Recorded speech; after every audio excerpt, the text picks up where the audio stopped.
Iya,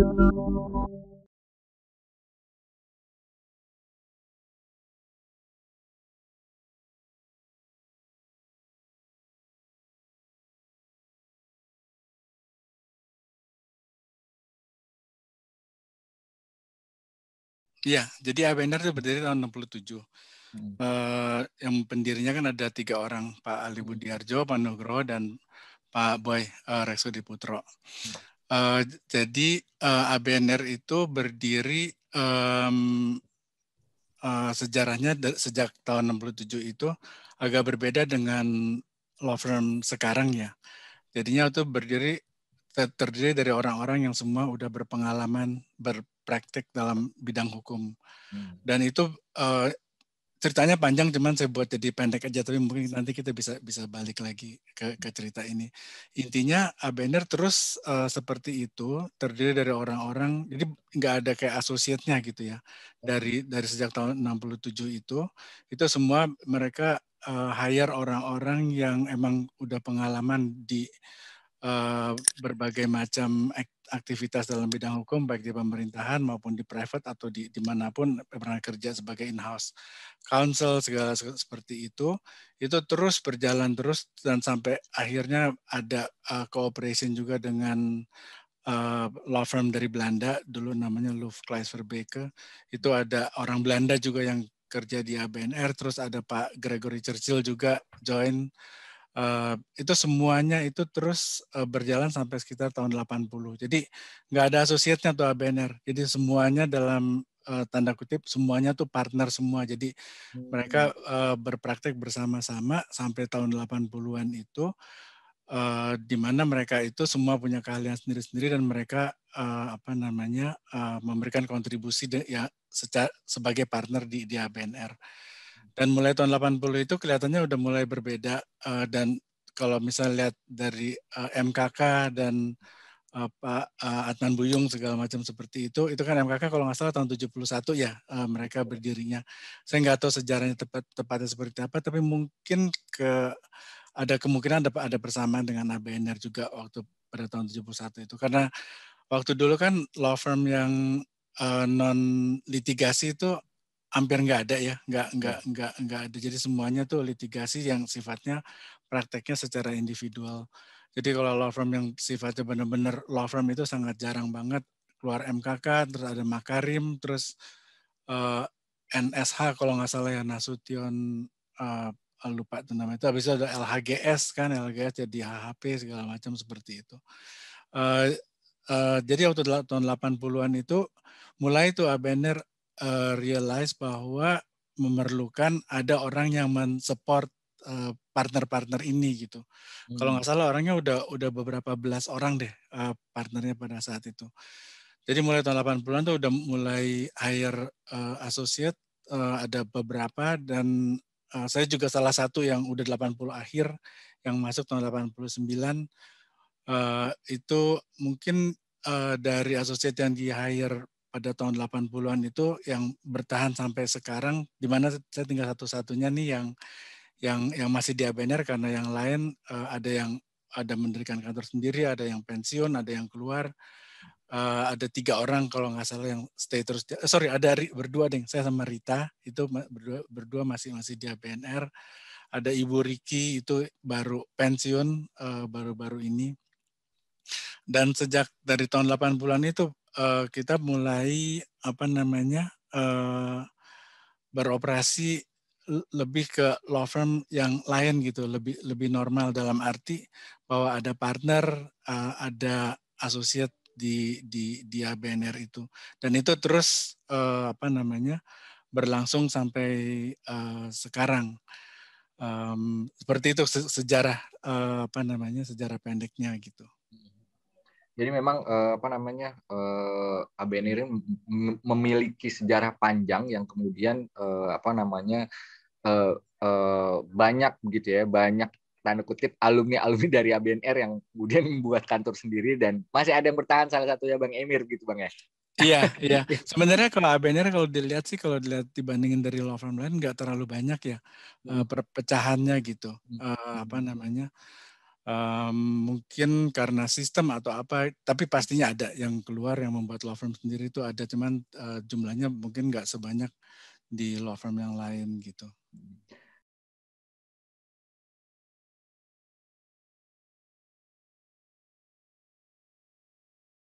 Ya, jadi ABNR kalau saya lihat di sini kan udah 33 tahun ya, jadi apa namanya cukup ngelihat perkembangan dari ABNR. Enggak precisely pada saat tahun 60-an karena waktu itu mungkin belum lahir. Tapi kira-kira udah di ujung-ujung periode yang mirip dengan tahun 60-an sampai sekarang. Jadi ABNR itu kalau dilihat itu sangat progresif banget. Jadi waktu itu sesuai dengan keadaannya, yang tadi saya bilang ABNR terdiri dari semua partner semua, nggak ada associate, terus mereka lihat adanya kebutuhan associate, itu terus di hire associate. Terus dalam perjalanannya juga ABNR selain melihat ke dalam kemampuan dari dirinya sendiri juga tentu lihat keluar juga dari kompetitornya, apa yang dilakukan oleh kompetitornya, apa yang dilakukan oleh law firm yang lain yang waktu itu kan jumlah law firm nggak terlalu banyak dan jumlah lawyer dalam satu law firm juga nggak terlalu banyak. Kalau nggak salah waktu itu mungkin banyak sekitar antara 10, 20, 30 orang aja gitu. Itu kita perhatiin terus gitu apa yang mereka lakukan dan hal yang baik di ABNR itu kita maintain, di mana dari founding father ABNR itu selalu mereka itu yang sampai yang nempel di kita terus adalah kekeluargaan gitu. Kita adalah satu keluarga. Cuman tentunya itu kita mesti interpretasikan itu sesuai dengan zaman ya. Kalau misalnya keluarga kita kan ya, karena namanya keluarga kita nggak bisa putus sama sekali gitu kan, itu kita harus saling memaafkan segala macam seperti itu. Tentu dia benar secara itu juga tetap harus ada saling memaafkan kalau ada orang buat kesalahan, tapi profesionalismenya juga harus tingkatkan terus gitu. Jadi unsur kekeluargaannya itu tetap di maintain bahwa kita tuh dalam bekerja itu nggak boleh merugikan orang lain, nggak boleh menyakiti orang lain, nggak boleh kasarnya nggak boleh sikut-sikutan atau kita boleh bersaing dengan law firm lain itu dengan sehat, kita nggak boleh melakukan hal-hal yang merugikan law firm lain, apalagi merugikan secara internal. Itu unsur-unsur yang paling basic mengenai kekeluargaan itu sangat di maintain sampai sekarang, dan tugasnya kita ini partner-partner yang sekarang juga untuk terus supaya yang lebih muda ini tetap maintain prinsip itu, tapi di lain hal profesionalismenya itu sangat-sangat mengikuti perkembangan zaman sekali gitu.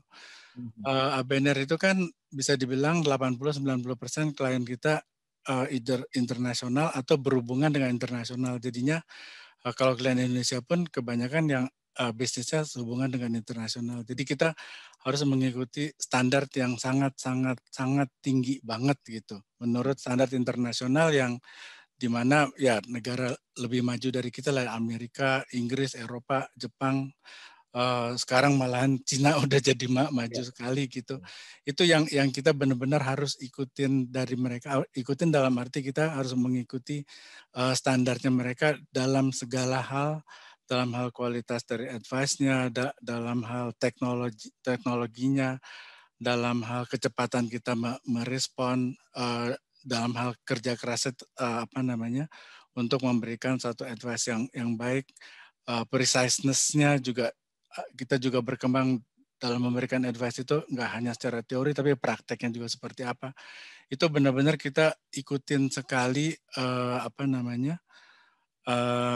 supaya standarnya mengikuti paling enggak mengikuti apa yang standar internasional itu sendiri, dan juga dengan kompetitor. Ini kompetitor dalam arti kita juga nggak sesuatu yang negatif ya.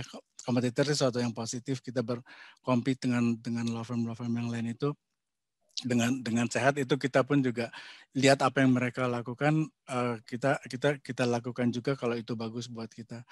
Dari segi teknologi tadi Ai bilang BlackBerry, ya nanti yang pertama mungkin dalam hal komputer kita salah satu yang pertama punya komputer. Malah waktu itu ABNR punya laptop semua, lawyernya dibagiin laptop, nggak pakai PC lagi pada saat itu karena untuk kasih fleksibilitas untuk asosiatnya semuanya untuk bekerja dimanapun mereka berada, walaupun waktu itu masih kewajibannya kerjanya di kantor. Dulu orang belum punya BlackBerry, kita beli BlackBerry apa namanya biar untuk memfasilitate mobilitas. Jadi kita benar-benar bisa bekerja di manapun. Sekarang teknologi kita ya yang paling yang paling utama adalah konektivitas ya. Jadi konektivitas sekarang mungkin hampir semuanya punya konektivitas yang sama gitu melalui dari internet, handphone segala macam seperti itu. Jadi itu kita benar-benar kasih fleksibilitas yang tinggi untuk memaksimumkan orang bekerja. Tapi selain itu pun juga tentunya kita nggak hal yang sangat penting yang kita berulang-ulang kita bilang, terutama untuk asosiat karena partnernya mungkin udah pada tahu semua. Kita sangat menghargai juga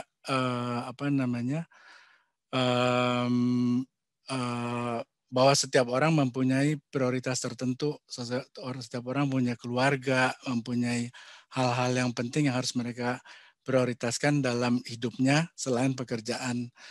Itu kita selalu terapkan kepada mereka seperti itu. Kita bilang bahwa itu kalau ada hal yang penting kerjakan yang lebih penting. Bapaknya sakit atau ibunya sakit, jangan duluin kerjaan, urusin bapak ibunya dulu, kerjaan nanti kita arrange seperti apa bisa diselesaikan. Itu maksudnya hal-hal yang kita terus terapkan di ABNR yang secara langsung atau nggak langsung itu sebenarnya ajaran dari founder kita gitu. Tapi di lain pihak tentu profesionalisme dan availability dari setiap lawyer itu kita sangat tuntut tinggi sekali gitu. Mereka mesti terus available kecuali kalau emang nggak benar-benar nggak bisa, dan dalam masa sekarang ini tentunya gampang ya untuk kasih tahu kita tuh lagi nggak bisa atau apa segala macam. Jadi keterbukaan di ABNR itu yang sekarang bisa disupport dengan teknologi segala macam seperti itu kita maksimumin sekali lah gitu di ABNR. Dan itu mungkin yang membuat kita bisa survive alhamdulillah, dan juga kalau lihat dari jumlah lawyernya sekarang kita lebih dari 120 orang ya. Jadi untuk ukuran kita kayaknya cukup besar juga gitu. Ya, dan sekarang pun juga dengan dengan adanya pandemi ini kita ternyata belajar sesuatu hal yang positif itu adalah ternyata kita nggak perlu selalu di kantor gitu. Walaupun dari dulu juga kita udah tahu seperti itu ya. Tapi sekarang ditambah dengan teknologi, ada Zoom, ada Teams, ada Webex segala macam seperti itu, kita cepat sekali membuat rule, oke, nggak usah kerja di kantor, cuman harus tetap bekerja dan harus anytime bisa di-connect seperti itu. Jadinya kita tetap bisa menyesuaikan dengan keadaan yang sekarang, dan semua bisa bekerja semaksimal mungkin, tapi dengan uh, uh, dengan comfortnya mereka. Jadi selain cuti yang kita berikan, di mana cuti itu ya cuti gitu, bahwa dia nggak boleh nggak bekerja, kan itu aturan seperti itu. Kita juga kasih fleksibilitas untuk kerja, misalnya dia mau kerja di Bali, dia mau kerja di Eropa, dia mau kerja di Amerika, itu boleh ada waktu tertentu. Tentunya nggak selamanya ya. Kita ada waktu tertentu, mereka boleh melakukan hal itu dengan izin, selama mereka bisa tetap di kontak, selama mereka bisa mengerjakan pekerjaan mereka itu dengan maksimum dan profesional dan efisien seperti itu. Jadi kita terus mengikuti perkembangan zaman lah gitu.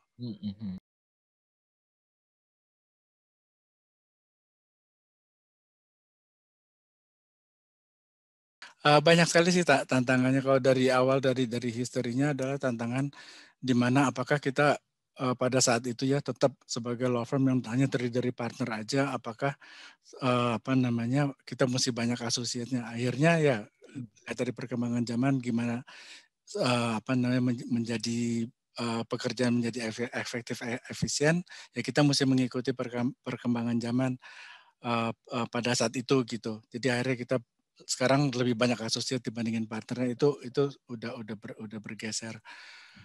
Yang kedua adalah ABNR ini kan dari dulu yang kita selalu promote, mungkin salah satu yang pertama juga, walaupun sekarang banyak law firm yang mirip seperti itu, kita selalu bilang sama associate-nya bahwa possibility untuk jadi partner itu semuanya sama.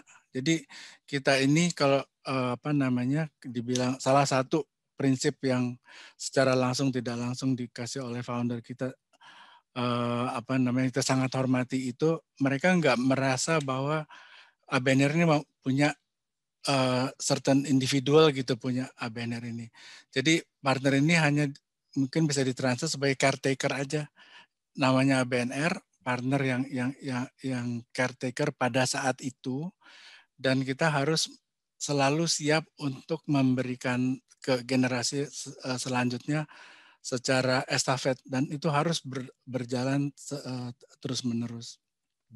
Sekarang semua partner yang ada di ABNR kita udah sampai di tahap di mana ada 22 partner itu, semuanya itu benar-benar mulai dari awal banget, dari junior associate. Jadi itu tujuan awal dari founding founders kita tuh udah alhamdulillah tercapai lah gitu. Yeah. Tapi untuk mencapai itu juga nggak gampang, dan sampai sekarang juga kita banyak menghadapi tantangan di mana tentunya nggak mungkin jumlah partner itu lebih banyak dari asosiat, nggak mungkin lagi seperti itu dulu kan. Jadi makin ke sini itu banyak asosiat yang baru, jumlahnya makin banyak segala macam. Sementara partner kita harus juga sesuai yang make sense gitu. Gimana caranya kita tetap untuk memaintain apa yang kita janjikan ke asosiat itu, tapi juga kita nggak bisa seperti dulu lagi, nggak bisa se-fleksibel dulu lagi gitu, di mana hampir semua orang bisa menjadi partner. Jadi ya dengan itu kita mesti meng-create rules yang make sense, yang adil dari berbagai macam aspek. Jadi di ABNR itu penilaian tuh bukan hanya dia pinter, dia punya pengetahuan yang banyak. Jadi bukan hal yang teknis aja, kita lihat juga dari segi attitude-nya, kita lihat loyalitas itu relatif ya, mungkin kita nggak bisa bilang bahwa orang yang keluar tuh nggak loyal, itu sangat-sangat relatif banget. Tapi yang paling penting adalah buat kita adalah attitude-nya, kejujurannya, segala macam seperti itu, yang di-combine jadi satu, dan juga kebutuhan dari kita gimana caranya mereka itu bisa jadi partner. Jadi banyak sekali. Jadi makin kesini akan sedikit lebih susah untuk menjadi partner di ABNR, bukan karena kita sengaja nyusahin, tapi emang kenyataannya adalah seperti itu dan harus kita mengikuti. Jadi itu kelihatannya kalau diomongin hal yang simple, cuman kalau misalnya diimplementasiin, karena kita juga mempunyai janji terhadap asosiasi kita, itu tantangan yang besar buat kita untuk memenuhi hal itu. Itu yang salah satu internal. Banyak sekali tantangan, cuman saya cuma sebut beberapa aja. Dari segi eksternal, kita lihat bahwa law firm kebanyakan sekarang, terutama yang besar-besar itu, yang di tier pertama itu punya connection ke law firm asing. Ada yang kebanyakan Inggris, Amerika, ada yang Australia, ada yang Singapura. Singapura sekarang juga lebih ke Asia, Jepang, mulai Korea, Hong Kong. Nah, ABNR ini sampai sekarang kita nggak tahu ya, tentunya rencana kita boleh buat rencana, tapi Allah yang menentukan tentunya. Rencana kita adalah kita tetap menjadi law firm Indonesia yang sangat independen. Kita nggak ada specific connection ke law firm tertentu dari negara apapun. Tapi kita bekerja dengan berbagai macam law firm dari Inggris, dari Amerika, Jepang, Korea, Cina, Australia, Singapura, segala macam kita kerja. Tapi gimana caranya supaya kita mendapatkan pekerjaan dari mereka itu adalah satu-satunya adalah dengan kualitas kita yang sangat-sangat tinggi itu gitu. Jadi kita membuat bahwa untuk law firm itu sebagai yang kita treat sebagai klien itu, dia nggak ada pilihan lain. Walaupun misalnya mereka punya connection dengan law firm yang ada di Indonesia, cuma untuk hal tertentu, dia akan pergi ke ABNR karena ABNR mempunyai expertise yang tertentu.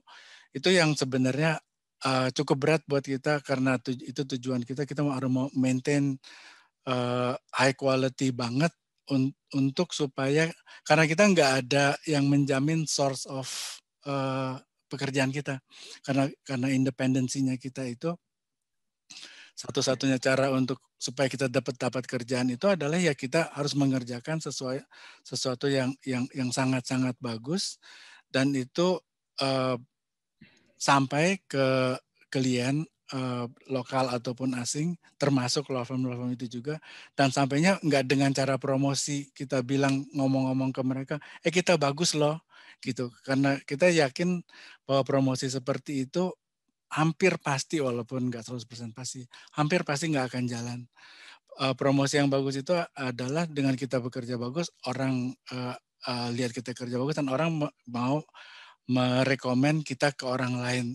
Jadi prosesnya buat kita itu sangat panjang sekali untuk sampai ke tahap itu. Dan itu yang terus kita sampaikan ke partner-partner di ABNR ini dan lawyer-lawyer yang lain juga. Ini adalah kalau mau mengerjakan sesuatu itu bukan hanya untuk pekerjaan pada saat itu, ini adalah future-nya lo semua. Apa yang lo kerjain sekarang ini adalah tabungan buat nantinya kalau lo jadi partner di ABNR itu adalah orang akan ingat apa yang lo kerjain sekarang ini. Jadi sangat-sangat long term banget. Dan untuk membuat itu tertanam di dalam masing-masing lawyer di ABNR itu sesuatu yang perlu effort yang nggak instan sama sekali, panjang sekali, harus dengan pekerjaan, dengan kalimat juga yang kita mesti sampaikan kepada mereka, dan dan usaha kita selalu tadi loncat balik ke internal lagi. Yang eksternal itu law firm yang sekarang yang punya connection dengan law firm Amerika, Inggris, Singapura, Korea segala macam, mereka punya kualitas yang sangat-sangat bagus banget, tinggi banget kualitasnya, dan mereka disupport dengan international firm yang udah punya sistem yang udah sangat canggih banget, baik dalam cara kerjanya, cara memberikan advice-nya segala macam seperti itu. Sementara kita nggak punya seperti itu. Tapi tujuan kita adalah kita ya insya Allah tetap di atas mereka gitu. Jadi itu benar-benar yang harus kita lakukan sendiri dengan kita belajar sendiri itu untuk mencapai level di situ gitu, dan itu maintain untuk di level itu terus gitu.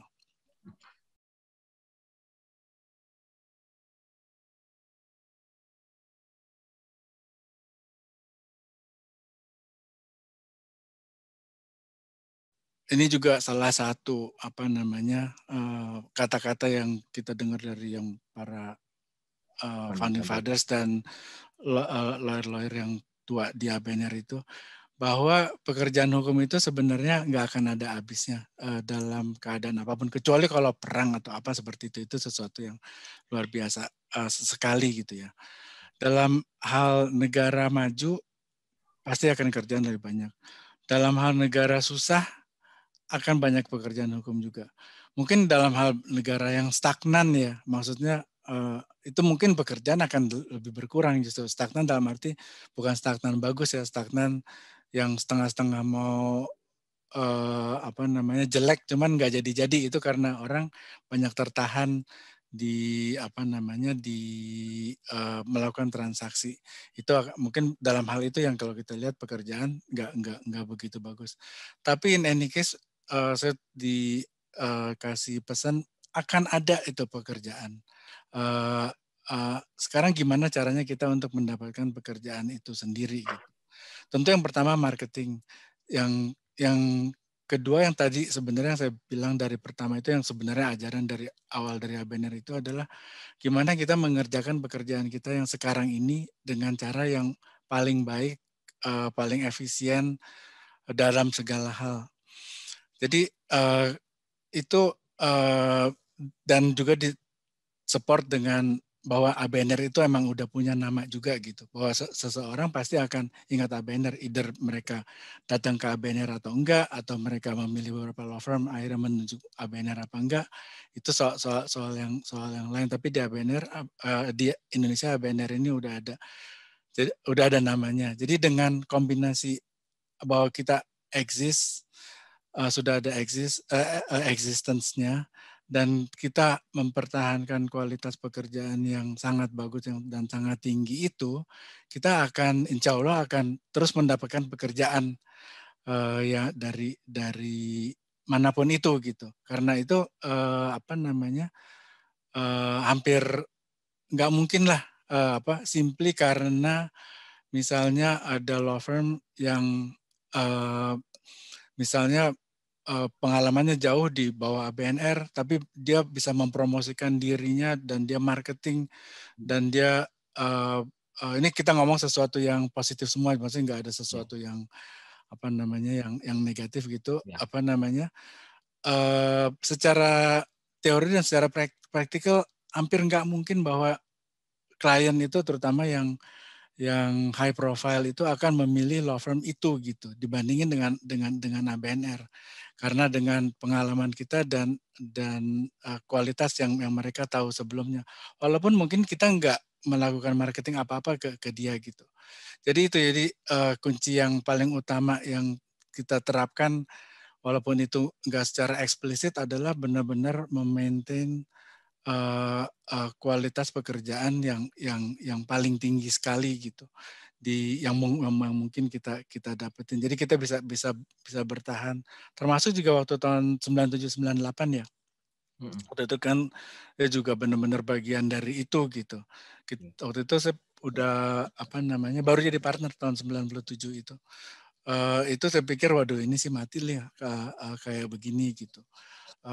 Cuman opportunities ada di mana orang ada restructuring segala macam seperti itu, dan waktu itu banyak berbagai macam law firm langsung berubah dari yang ngerjain investment hal-hal yang positif gitu jadi ke hal-hal yang ya bukan negatif dalam arti ya merestructuring segala macam seperti itu yang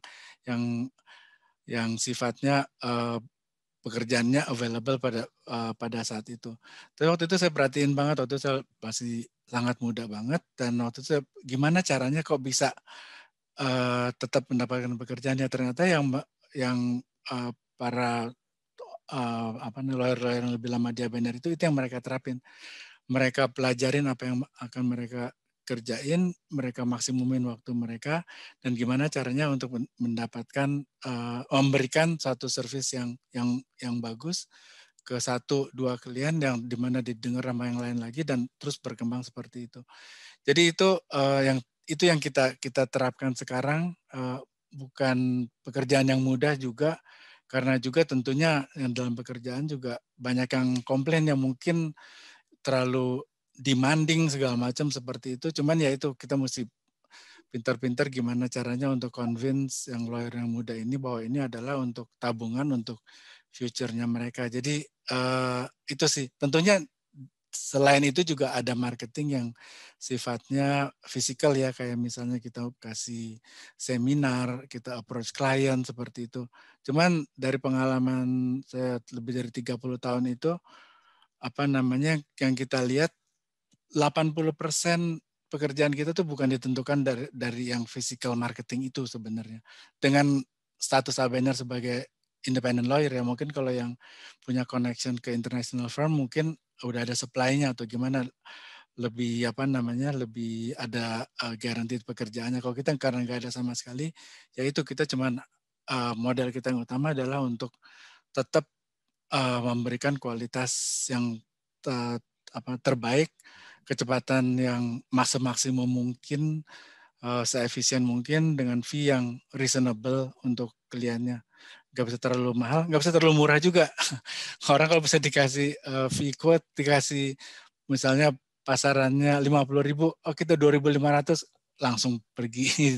Nggak mungkin, ini orang pasti gila katanya. Pasti atau kualitasnya kan nggak bener. Kita mesti juga ikutin tren soal fee itu berapa sekarang seperti itu, karena itu benar-benar berubah-ubah terus dari setiap tahun itu ada tendensinya tergantung dari circumstances-nya. Jadi itu kita ikutin terus gitu. Berapa yang reasonable, berapa yang nggak reasonable, berapa yang reasonable untuk klien A untuk tipe pekerjaan yang sama, reasonable untuk klien B untuk tipe pekerjaan yang sama.